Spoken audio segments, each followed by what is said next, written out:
একাকিত্ব মানেই একা হয়ে পড়া নয়। মানুষের জীবনে এমন একটা সময় আসে যখন চারপাশের মানুষ থাকলেও মনে হয় আমি একা। তাই অনুভূতি খুবই সাধারণ।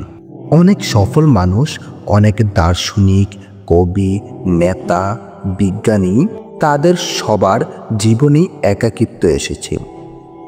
কিন্তু পার্থক্যটা হলো তারা একাকিত্বকে দুর্বলতা হিসেবে দেখেননি, বরং সেটাকে শক্তিতে পরিণত করেছেন।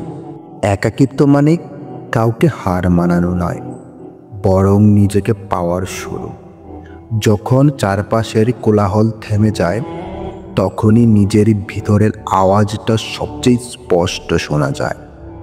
নিজের মনের সঙ্গে কথা বলার, নিজের ভুল ঠিক যাচাই করার, নিজের স্বপ্নগুলো নতুন করে গড়ার সেরা সময় হচ্ছে এই একাকিত্বের সময়টা। একাকিত্ব তোমাকে এমন সব শিক্ষা দেয় যা কোনো বই, কোনো মানুষ, কোনো শিক্ষক দিতে পারে না। তুমি যখন একা থাকো তখন তোমার ভেতরের ভয়, দুর্বলতা, অসম্পূর্ণতা সব কিছুর মুখোমুখি হতে বাধ্য হও। প্রথমে এটা ভয়ানক লাগে, কিন্তু ধীরে ধীরে তুমি বুঝবে এই ভয়ই তোমাকে সাহসী করছে। এই ভয়ই তোমাকে সাহসী করছে, এই নীরবতাই তোমাকে চিন্তাশীল করে তুলছে। যে মানুষ একা থাকতে পারে সে কখনো হারিয়ে যায় না, কারণ সে নিজের সঙ্গেই অভ্যস্ত। সে জানে আনন্দের উৎস বাইরের মানুষ নয়, নিজের ভেতর।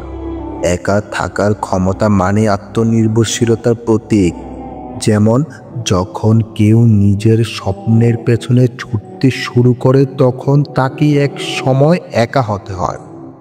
বন্ধু, পরিবার, সমাজ সবাই দূরে সরে যেতে পারে, কিন্তু সেই একাকিত্ব তার মধ্যে এমন এক আগুন